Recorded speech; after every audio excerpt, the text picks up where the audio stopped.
لو أنزلنا هذا القرآن على جبل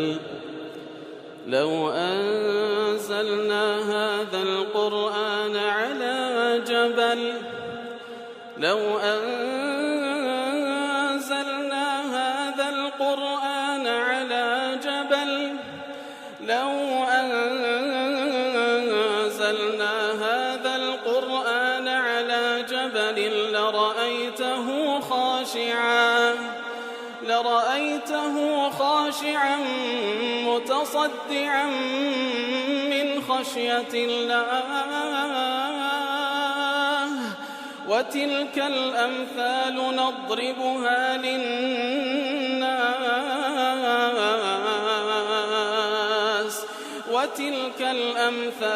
نضربها للناس لعلهم يتفكرون. الحمد لله والصلاة والسلام على رسول الله وعلى آله وصحبه ومن والاه. السلام عليكم ورحمة الله. برزان خوش حالم لواني 446 لوانكان تفسير القرآن بيروز بيم وخزمتان بهم بست رزامندي خواهي قوله وهيوادان ايوي آزيش سود لور بقرن. أعوذ بالله من الشيطان الرجيم. بسم الله الرحمن الرحيم. فبما نقضهم ميثاقهم لعناهم وجعلنا قلوبهم قاسية يحرفون الكلم عن مواضعه ونسوا حظا مما ذكروا به ولا تزال تطلع على خائنة منهم إلا قليلا منهم فاعف عنهم واصفح إن الله يحب المحسنين. بەڵ خۆشەویستان وەکو لەوانەی ڕابردوو لەوانەی پێشووتریش لە خزمەت ئەواتە پیرۆزەدا بووین. خوای گەورە دەفەرمێ لە دوایەوەیەکەوە عهد و پەیمانمان لە بەنی ئیسرائیل وەرگرت بەڵام ئەوان لە بەرامبەر ئەو عهد و پەیمانە شکاندیان فەبیما نەقضیهم میثاقەهم واتە لە نەتیجەی ئەوەی کە عهد و پەیمانیان شکاند لعناهم لعنەتمان لێکردن وجعلنا قلوبهم قاسیە دڵەکانمان ڕق کردن يحرفون الكلمة عن مواضعه واتە لە نەتیجەی ئەو دڕەقێشیان جورئەتیان پەیدا کرد کەوا تەحریفی کەلامی خوای گەورە بکەن وەنەسوا حەظا مما ذکروا به ئیتر بەشێکی زۆر لەوەی کەوا فەرمانیان پێکرا بەوان تەرکیان کرد ولا تزال تطلع على خائنة منهم. ئیتر یا محەممەد صلی الله عليه وسلم ئەی موسڵمان لە دوای پێغەمبەری صلی الله عليه وسلم بەردەوام دەبینی بەنی ئیسرائیل ئەوانەی کەوا معاسەرەی گۆژ دەکەن لەگەڵن گۆژ دەژیان لە سەردەمی گۆژ دەن بە بەردەوامی ئەویان لێ دەبین کەوا خیانەت دەکەن لە عهد و پەیمان إلا قليلا منهم إلا كمشيان نبي فاعف عنهم واصفح يتر عفويان بك وقليان لي مكة بيقمان الله سبحانه وتعالى كسان ساكاري خوش دو زاقيشت وينوي ونسوا حظا مما ذكروا به تبشي شي زور لوي كوا فرمانيا بيكرا بوازيان ليه هنا وكو أخير شد كوا باسنا قلت ما راغب للاني كلمة دلت النسيان بمعنى ترك إهمال دي نسيان بمعنى ترك إهمال دي بابرين واز ليه هنا وإهمال كردن أفضل النسيان ترك الإنسان ضبط ما استودع كواتا نسيان أو كوا كسيك ئەو شتەی کەوا پێی ڕاست پێدرایە ئەو کەسەی کەوا پێی ڕاست پێدرایە وەریگرتیە زەبتی نەکا لەبیری بستەوە ئەوە نیسیانە لەبەر چی ئەو جە ئەو نیسیانەی بەسەردادێ واتە ئەوەی کەوا پێی ڕاست پێدرا بوو یاخود ئەوەی کەوا خەزنی کرد بوو تووشی لە ناوچوو بە تووشی لە بیرچوونەوە دێتن زەبتی ناکاتن لەبەر چییە سێ سەبەب باز دەکا ئیما لضعف قلبه یانەوە تارە ئەسڵەن قەلبی یاخود دڵ و دەرونی مێشتی ضعیف و لاوازە لێ ناتوانێ حفظی بکا و بیپارێزی ئەوەی کەوا پێی ڕاست پێدرا بوو وئیما عن غەفلە یانەوەتە لێی بێ ئاگایە وئیما عن قەصد حتى يزول عن القلب ذكره یانەوەتە بە قەصد هەر بە مەبەستێک بەخۆی وازی لێ هێنایە تاوەکو لە دڵ و دەرونی نەمینەیە ئەو جا دەڵێ والأنواع الثلاثة أو جو كزانا دفر والأنواع الثلاثة التي ذكرها الراغب كأسباب للنسيان قد فعلها بنو إسرائيل هرسي سبب أو كوا راغب باسي دكاتن وكو أسباب لبو نسيان لبيرسون هرسي شي باز دكاتن دلي هرسي شي لنا بنو إسرائيل هبوا فهم قد أصابتهم الغفلة تشبه أجايبون عن تدبر كتابهم والعمل بما فيه يتروان توشي غفلته بأجايبون لو يكوات تدبر كتابك إخوائي جورب كانوا كاري بيبكن بما فيه بسبب ضعف قلوبهم بسبب يكوات ضلكان يانو بيرو هوشيان لاوازة واستيلاء المطامع والشهوات عليها وهروها لبروي دلكانيان طمعي دنيا والشهوات كان دستي بسر داقرتيا وأهملوا أمر دينهم وشريعتهم وهروها فرما بابرين دين كان وشريعة كان إهمال كديا ولم يقيدوا أنفسهم بها وخويا بيبا بن نكد بدين وشريعة كان عن تعمد وإصرار بأن قصد أوان بابا نابن مدينة كي خوان لأن تنفيذها يكلفهم الاستقامة على دين الله بلو زي بذكرني فرمان كاني الله تيان لداوا ذكا تكليفيان لذكا كوي كوا رال لسر راس طريقا كي خواي قربن وهذا ما تأباه نفوسهم الجامحة وشهواتهم العارمة بابا بونيش واستقامة لسر دين إخوة لقل نفسيته لقل شهواتي أوان ناقون زي كوا سر زور سركشة بوشي ويزانا بس إذا كان والتنكير في قوله حظا ونسوا حظا مما ذكروا به كاتوازيان لبشي شي زور حظا دلي بنكره هاتيا بنكره أي تركوا نصيبا كثيرا مما أمرتهم به كواتخواي قرد فرمي بشي شي زور بنكره هاتي حظا بشي شي زور لو كوا فرمان ما بيكردبون وازيان لهنا زوكو دفرمي مما أمرتم بشريعتهم وذكرتم بتوراتهم من وجوب اتباعهم للحق وإيمان بمحمد صلى الله عليه وسلم عند ظهوره كاتب شيء زوري لو يكوا فرمانيا فكرة بالدين كي خوان للشريعة كي خوان وازن لهنا وبتايبتيش كاتكوا فرمانيا فكرة كوا إيمان بمحمد المصطفى بين صلى الله عليه وسلم أويان تركر تاوكو دلي زانان دفن هذه الجملة الكريمة وما يشبهها مما أورده القرآن في هذا المعنى تعتبر من المعجزات الدالة على صدق القرآن الكريم كواتا أو آتا وهاوشوي وآتان لقرآن بيروس يكلا معجزات كان كوا بلقية لسروا كوا قرآن بيروس للآن الله سبحانه وتعالى فإن الناس قبل البعثة النبوية الشريفة لم يكونوا يعرفوا أن اليهود نسوا حظا كبيرا ما ذكرت به توراتهم كواتا لبيش قرآن بيروس خەڵکی نەیان دەزانی کەوا جوولەکە شتێکی زۆریان لە دینی خۆیان بەجێ هێشتە بەڵام قورئان هات باسی کردەوە ئەوان شتێکی زۆر لە فەرمانەکانی خوای گەورە کە فەرمانیان پێکرایە بەجێیان هێشتە بەڵێ ولا تزال تطلع على خائنة منهم أو يا رسول الله صلى الله عليه وسلم أو مسلمانان كوا ڕوبەڕووی جوولەکە و دیان دەبنەوە بزانن بني إسرائيل أو دأب عادته أو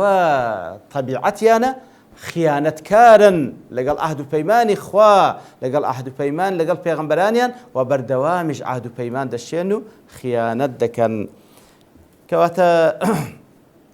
يعني أن الغدر والخيانة عادة مستمرة لهم ولأسلافهم كواتا غدر وخيانات عادته شي بردوامته عند لنا أخوان ولنا بابو بابيرانيان بحيث لا يكادون يتركونها أو يكتمونها فلا تزال ترى ذلك منهم بشويكوا خيانة كاري بويت بشيق لصيفتيان بهيج شويق نوازي لدينا نتوان بيشار نوا بلكو بردوامي خيانة دكان مجاهد غير يجري بذلك تمالوهم على الفتك برسول الله صلى الله عليه وسلم لو يتمشادكي خيانة كاريان بردوام بو لقل بيغمبراني خوان عليه الصلاة والسلام ولقل بيغمبري إيه صلى الله عليه وسلم كاتكوا طبعا وكو باب الله وانا كان راب الباس ما كله في سيرتي بيغمبر صلى الله عليه وسلم باسكرا كبت الشيء هولي عند بيغمبري خوا صلى الله عليه وسلم جهر خواردي بكن بس الشيء بيستيتيان بردي قوري بس دا بردن ولقى لكاتك دا كوا عهد بيمانشيان لقل هبوا كواتا اواش تيشي مستمرة عندها إلا قليلا منهم إلا كميتشيان نبي أوان شينا وهم المؤمنون منهم أوانك وإيمانيان هنا وفي هذه الجملة الكريمة تسلية للرسول صلى الله عليه وسلم عما لقيه من اليهود المعاصرين له كواتا أو باسك وخايق لما عندك بتايبتي ضل نوايا لبو بيان صلى الله عليه وسلم كوا أو كارو أو خيانتانيان لذبيني اشتيش نويني لياندا أو هذا بردوامي أو اشتانيان هي فكأن الله تعالى يقول له إن ما تراه منهم من غدر وخداع ليس شيئا مستبعدا فأوي كليان دبين لغدر وخيانة اشتيش دورني لوان بل هو طبيعة فيهم هو بيت طبيعتهم توارثوها عن آبائهم لباب بابيرانيا لو ما يتوى وفيها أيضا تحذير له صلى الله عليه وسلم من شرورهم وهو بهماشي والتحذير آقا كنو لبو بيغمبر صلى الله عليه وسلم ولبو إيمان داران لا شر أوان خويان بباريزن كأوان ببردوامي لبيلان جيريدان برامبر بإسلامه برامبر بمسلمانان لبرخوي ولا تزال كواتب بردواما لا ولا تزال تفيد الدوام والاستمرار كواتب بردوامي أوان لو حالة دان فاعف عنهم واصفح فاعف عنهم واصفح عفو صفح دفن برامبر بكاربنا عفو سي عدم مقابلة الإساءة بمثلها عفو أويك وكسر خرابي قال كل همان خرابي قال مكوى صفح سي ترك اللوم والمعاتبة نكر خرابك إلى قال مكوى أصلا قليش لي مكة سبحان الله نكر خرابك إلى قال مكوى أصلا قليش لي مكة ولذا قالوا الصفح أعلى رتبة من العفو لذا الصفح برسل العفو لأن العفو ترك المقابلة بالمثل ظاهرا لما العفو أويك ظاهرا تو همان خرابي قالنا كيوا أما الصفح فهو يتناول السماحة النفسية وبلام صفح أويك لا ضلوا درون وجقليان لينكي واعتبار الإساءة كأن لم تكن في الظاهر والباطن كواتا الصفح معناه أويك وكأنما هيز روينا دا سونك بس عفو أويك برامبر بخرابي أو خرابي اللي قلنا كيو بلام صفح أو نكر خرابي اللي قليش يعني وكأنما هيش تجروي ندايا برا بوشيوية قال ابن كثير باش لبتسي خواي جوري باشوي كوا بوشيوية بس عندك أزدفن فاعفو عنه مصفح ابن كثير دره هذا موجب النصر والظفر كاتب راستي لمنطلق قوته وأتفعف عنهم واصفح لمنطلق قوته وبيام صلى الله عليه وسلم لو آتان كلويدا بزيل مدينة وخاون دولته أوان لجردستي أوينو أوان هاو بيمانيتيان لقلب استا أوان أهل ذمنا لو يفعف عنهم واصفح لمنطلق قوته أتعفو يام بك صفح يام بك قليش يان ليمك لبروي أوي دبي تماي سركوتون سرفرازي أوي ما دبي تماي كوازيات تد صلاة بسلام دا بشي وكو إمام عمر شخوالي الرازي بدا فرمي ما عاملت من عصى الله فيك بمثل أن تطيع الله فيه كواتب باشترين شد أو كسكوا معصيتي خوادك برامبر بتوا تخرابيك دك برامبر كوا طبعا ومعصيته لحق خواي قورش باشترين شل بردي وي اتو اطاعي خواب كبرامبر بوي واتخرابي قال مك بالكو وكو خواي قور دفرمي برامبر بخرافه ساكب كوا باشترين شد او هاي براستي او دلاله منطق قوته وبهذا يحصل لهم تأليف وجمع على الحق ولعل الله يديم واروها لمنطلق قوته وكاتك اتو عفيان دكي قليان ليناكي بلكو بتمايو كوا دلكاني شيان راستو دروز بيتوا دلكان برو إسلام بيتنا بلكو بتمايوك وأخواي جوره هدايتيان بدا أو ذا علماء دلنا تشينا أوانك وأخواي جوره فرمان بيكردينا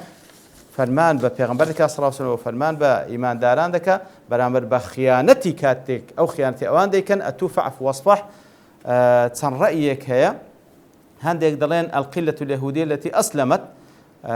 كواتا أو كمينة يهودية كوا إيمانيان هنا وكو عبد الله كور السلام وأنا برامبر أوان وكذا إلا قليلا منهم إلا كم يتشان النبي أجرنا ببردوامي وأنا هميان خيانة كان إلا كم يتشان النبي فاعف عنهم واصفح يترعف يا بكو قليان لي مكان كواتا من ليردا دلن هندك دزان دفنما بس ليردا إلا قليلا منهم أو كميني كوا فعلا إيمانيان هنا ليهود أوان عفيان بك طبعا زانان دفرمون أو الرأي مردودة دبروا دفن كإيمانيان هنا أصلا أو أنا بإيمان هنا كان باريز راون دين وعرض ماليان بابن عرض ماليان باريز راو بيوز بعفو صفح ناكل أصلا أو خيانة ناكل هندش كدلين أو أنا كخواي جور فرمان بيكردينا ببيان صلى الله عليه وسلم فاعفوا عنهم واصفح هم كافة اليهود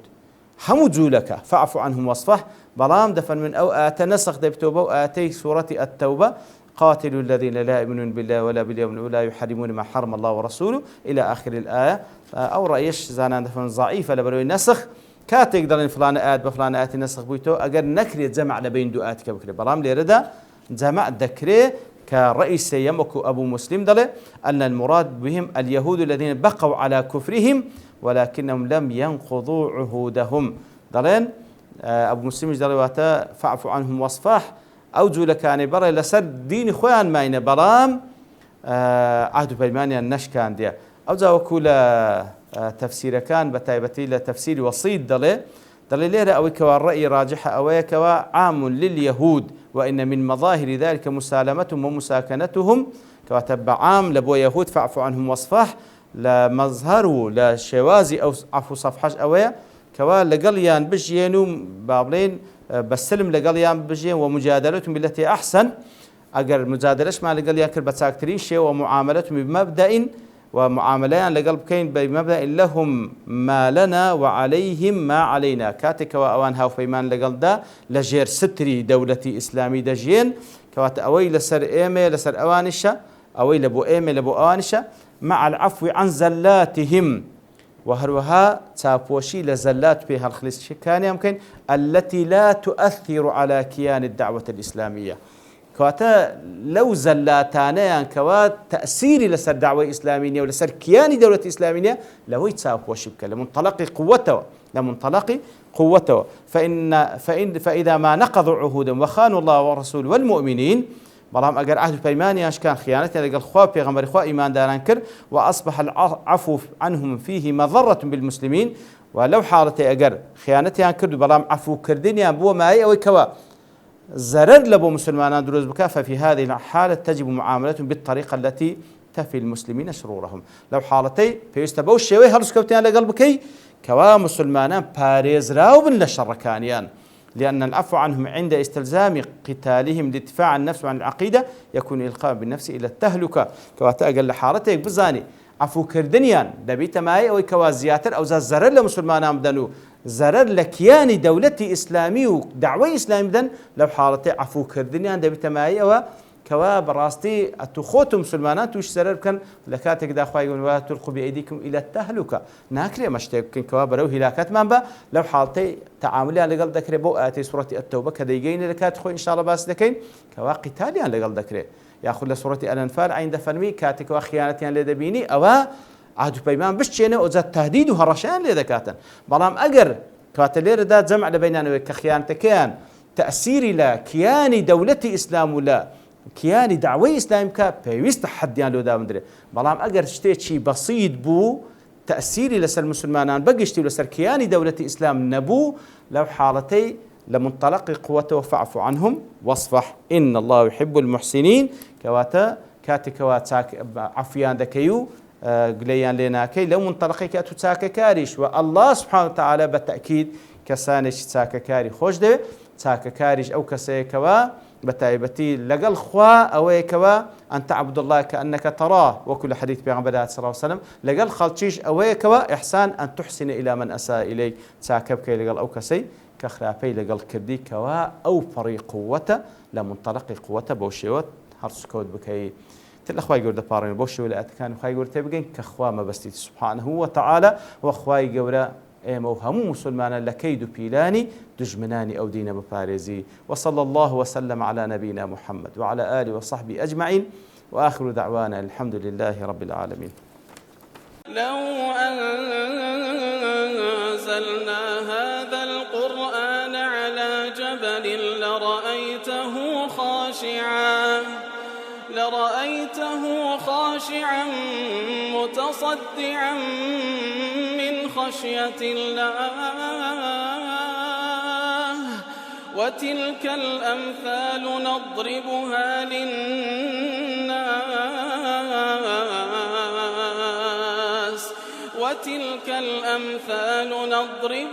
للناس لعلهم يتفكرون